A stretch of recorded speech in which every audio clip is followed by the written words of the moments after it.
time to talk about this book.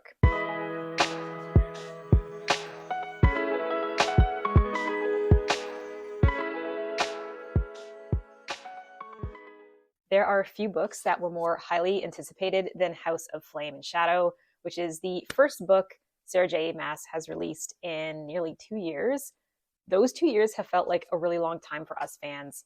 Now, this book has only been out for a couple of weeks, and already the internet is just swarming with mixed reviews. Some are raves, some are calling it the worst book that SJM has ever written. So this might be causing you to panic if you're still getting caught up on the series or you otherwise haven't read or finished this yet. So what's the deal? Is it good? Is it a disappointment? I had the good fortune of this book being released just before a long anticipated vacation week, so I had lots of time to make my way through it and finish. So let me share my thoughts on it and what I think the reason is behind the widely mixed reviews. This is going to be a mostly spoiler-free review of this book. Like, I'm not going to share anything that gives anything away, but just a fair warning that if you haven't read The House of Sky and Breath yet, there will be some spoilers from those first two books. So if you haven't read up to this point, and or you haven't read the ACOTAR series yet, then you need to vamoose from this video and come back when you're caught up. You can go watch this video in the meantime. Long story short, I liked House of Flame and Shadow. It is definitely not SJM's best book by any stretch, but I definitely found it a satisfying installment to the series. So I gave it a 3.5 stars, which I rounded up to 4 stars on Goodreads. One of the things I wanted to mention was that I was pretty worried going into this because it had been an entire year since I read House of Sky and Breath, and when I started reading the prologue and the first chapter of House of Flame and Shadows on Sarah J Maas's website the week before it was released, I realized within a couple of minutes that I could hardly remember anything that happened in House of Sky and Breath, like at all. And I don't really think I can be blamed for that because, let's face it, there's a lot going on in these books, but I momentarily felt really overwhelmed, and I didn't finish reading what had been posted on the website, and then I spent like an hour watching YouTube recaps of the Crescent City series, and I ended up feeling even more lost and confused. And by the time Tuesday rolled around and this book showed up on my doorstep, I felt like a student who was about to take an exam they hadn't studied for. But as it turned out, it was totally fine, and I feel like SJM did a really good job of kind of recapping things a bit as she went. A lot of these more minor characters like Ariadne and Ethan and Hypaxia, I had all but forgotten them, but I found that as I read through this, she kind of filled in the blanks just enough to jog my memory, and I wasn't confused at all. So if you've been holding off on reading this because you were planning on rereading the first 2 books and you're worried that you won't remember them well enough, I would say go ahead and give this a shot. You'll probably be okay. And as with pretty much all of her books, the plot really builds, and the last 100 to 200 pages are always a crazy ride, and this one was no exception. We get some absolutely jaw-dropping revelations about some of the characters, and we learn some more things about the connections between Crescent City and the other SJM realms.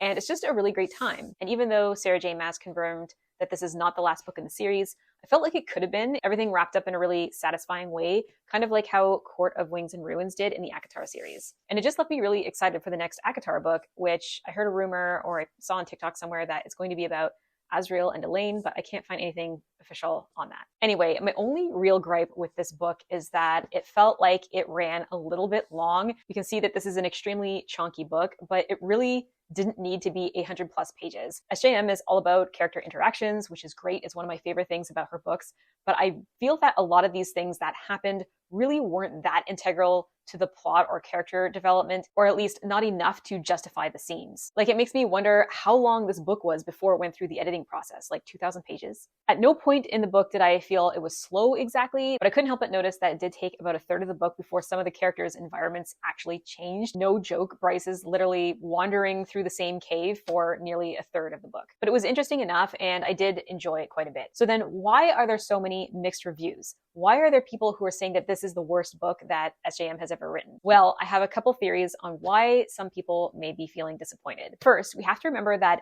2 years have gone by, and that's a lot of time for people to build up this book in their minds and hype it up past the point where it can possibly meet those expectations. So I think we've all experienced this at some point in our life where we just get so excited about something and we build it up so much in our minds that by the time we actually get it or see it or experience it, there's no real way for it to have reached this pedestal that we had put it on. And people really got carried away with the theories and they were really invested in it. Like, some people had spreadsheets and whiteboards and timelines and all the rest. And then some of those theories got dispelled in this book, but some of them weren't answered at all. So I think that some people may have felt a little bit let down by that this book didn't answer all their questions, or they didn't get the answers they were hoping for. And second, after the crossover into ACOTAR at the end of House of Sky and Breath, I think we were all really excited about being back in the ACOTAR world, especially since we haven't seen any new books in this series since the Court of Silver Flames, which was released 3 years ago. And let's be honest, we might love Crescent City, but I think for many of us, it is our least favorite in the series. Like for me, ACOTAR and Throne of Glass are both